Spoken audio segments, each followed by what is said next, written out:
ask if you want. Yeah. So in the Dundo Investor, you had an example of a business you had to research to become competent. I think it was shipping barges. So my question basically is, in the context of that example in the book, when you're first starting out in the investment world, when do you recommend digging in to become competent in a business versus taking a pass? Does that make sense? Absolutely. So I think the shipping company, at the highest level, shipping isn't that complicated. And I was intrigued about a few things I had read. So I said, let me dig in some more here to understand. So I believe the business was these are ships that were VLCCs, very large crude carriers. And at the time, there were 400 of those ships in the world. And so these VLCCs are specialized ships that transport crude. And so, yeah, I mean, I didn't think shipping was too difficult a business for me to get my arms around. I wasn't familiar at all with crude shipping, but I was curious about it. So I said, okay, let me see if I can read up on this and understand how the business and the industry works. And it didn't seem that complicated to figure out.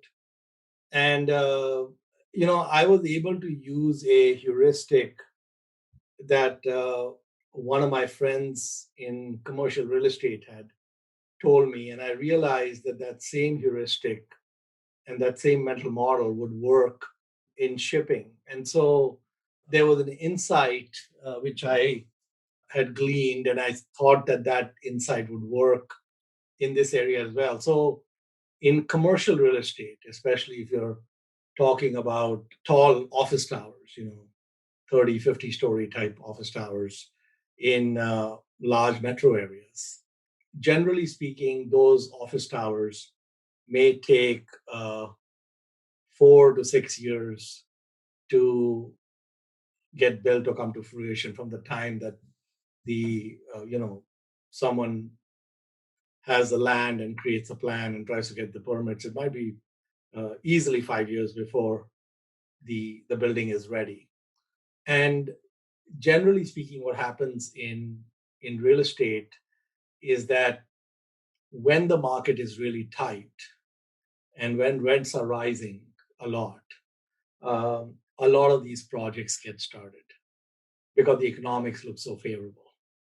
And generally what happens is, because there's lemming behavior, all these towers get started at about the same time and they get delivered at around the same time. And so you go from a very tight market to a depressed market because there's too much supply. So this 5-year or 5 to 6 year gestation period in office towers leads to booms and busts in commercial real estate. We don't see that same nuance in, for example, let's say industrial space or commercial warehouses and those sorts of structures, because there you could be done with construction in 12 to 18 months. So there, because the time frames are so short, you're typically able to turn on and turn off the spigot relatively soon versus while looking at what the situation is. But you're putting up a 50-story tower, you're already up to the 25th story. It doesn't matter what the market is doing. That baby's going to get delivered, and it's coming out, regardless of whether people want that child or not. That baby's coming out. And so that same, I noticed that when I was looking at the VLCC market, it had a similar attribute. So there are only 3 or 4 places where these ships get built, mainly the Korean shipyards. And if you wanted to get a new VLCC, you'd go to one of the Korean shipyards typically and put down a deposit, and in about 3 years or so, they would deliver you a ship. And if the queue was long, it might take longer. And so these shipping rates in VLCCs, I noticed, had very extreme fluctuations. They could go as low as $5,000 a day to as much as 200 or $250,000 a day. So there was a very wide range, way more than commercial rents. Commercial rents in office towers do not have a 50 to 1 variance in rents over even decades. But in the shipping business, you can see pretty large variances. So, whatever I had learned about the office tower business, I realized that it was on steroids in the VLCC business. And the booms and busts would get even more exaggerated because of that huge variance. So these were some of the factors that made it interesting to look at that business. So it was really understanding the dynamics of how daily rates are determined for shipping crude oil and how you couldn't instantaneously increase the fleet even if demand went up because it would just take time to build those ships, etc. So I think what you can do is if you are curious, I think that learning about different businesses and learning about different industries and nuances is always been of interest to me. I love to kind of know how the world works. Whether we get to the point whether we can make an investment or not is a second question. So sometimes we can read or learn enough where we feel we've really got it nailed. We understand the dynamics that would drive that result. And just to go a little further, because it's such a there's so much great learning in that shipping example, is the company I was looking at the time is called Frontline, and they were the largest operator of VLCCs in the world at the time. I think the global fleet, was around 350 to 400 ships, and they had about 80 ships. And the unusual thing about Frontline was that 100% of their fleet was on the spot market. So there are two ways if you are a ship owner that you can run your fleet. One way is you can sign long term lease agreements with, let's say, for example, Aramco or Exxon or whoever, some refiner, so that they would say, yeah, I will lease your ship at, you know, $20,000 a day for the next 2 years, for example.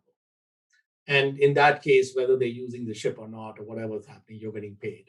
And so your cash flows are really stable. Or you could be at the other end of the spectrum where you're saying, I'm only willing to rent per voyage. And so when you have a ship that needs to go from Saudi Arabia to Louisiana, and that journey may take maybe 25 days or something, you can rent the ship for 25 days on the spot market at that time. So Frontline had their entire fleet on the spot market. They also had debt on their ships, but the debt was tied to individual ships. So it was like a mortgage on each ship, and it was non-recourse to the parent. So at the time I was looking at Frontline, shipping rates had collapsed, mainly because demand for oil had gone down, and shipping rates had collapsed to less than $10,000 a day, $8,000 or $10,000. And at those prices, they're losing money. They cannot make ends meet at that price. So when shipping rates collapse like that, there's a second nuance that kicks in.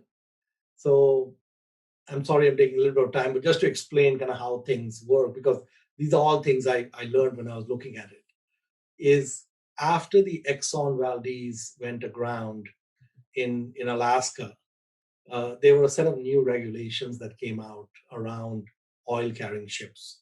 And they mandated that all the new ships that get built needed to be double hulled. So all the ships that were built after the Exxon Valdez crash were required to be double hulled.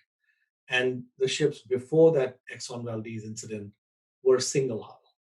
And in the shipping business, when you rented these ships, single hull ships, which still existed, they were older, rented for lower rates per day than double hull ships. But when rates collapsed like below 10,000, what that meant was there were too many ships. And so nobody was renting single hull ships because the delta between single and double hull disappeared. And so typically there were these maverick Greek owners of these single hull rust buckets. And they're sitting on this fleet and no one's renting it. And scrapping of those ships skyrockets during those times. So the ship owners look at it. So one thing that real estate guys do is they project present circumstances to infinity. If current rents are high, they believe rents will always be high. And the ship owners are even more extreme than the real estate guys. So if the shipping rates are 250,000 a day, they believe they will always be 250,000 a day. And they all go to the Korean shipyards and place a gazillion orders for ships all at the same time. Okay. So when the ship rates are low, like 8 or 10,000, all these, Greek ship owners rush to all the scrapping yards and say, take my ship and give me the price of the metal. Because they just assume they'll never be rented or whatever else and so on. And they anyway know that there are these maritime regulations that make it harder and so on. So what ends up happening when rates are low is the fleet might decline from 400 ships to 370 ships or 350 ships because of all the scrapping. Then when oil demand comes back up, now you don't have those 50 ships. So typically what you would see is that it would go even more asymptotic than Bitcoin. The shipping rates would go from 10,000 a day to 200,000 a day in the space of 3 weeks or 2 weeks. It would go really fast because literally you couldn't find a ship, right? So everyone's clamoring for them. So when I looked at Frontline, I did a very simple calculation. I said there was a website which would tell you what the selling price of these ships were. So I just looked at their fleet and said, okay, if you shut down the business and sold all the ships, what would you get and how much is the debt and what would you end up with and what's the stock price? And the stock price was, I think, $4 or $5 and liquidation value was like $8 or $9 per share. So I said, there's no way to really lose money over here because if all hell breaks loose, they can keep selling ships. And as they keep selling ships, they'll make more than the stock price. And so I put about 10% of the fund's assets into Frontline, and in a few months, it shipping rates started to go up, and it went up to like $10 or $11 a share. I had a very nice gain in a relatively short period of time, and I exited Frontline, patted myself on the back, and moved on. Then when I looked at Frontline, I think a year or two later, it was over $150 a share. And I missed that entire ride because, like I said, it went to the other end, which was euphoria. And of course, my whole thesis was around just something where I couldn't lose money, but I could have been a little bit more savvy about the fact that when you have these extreme compressions, you're probably going to see a pop on the other end.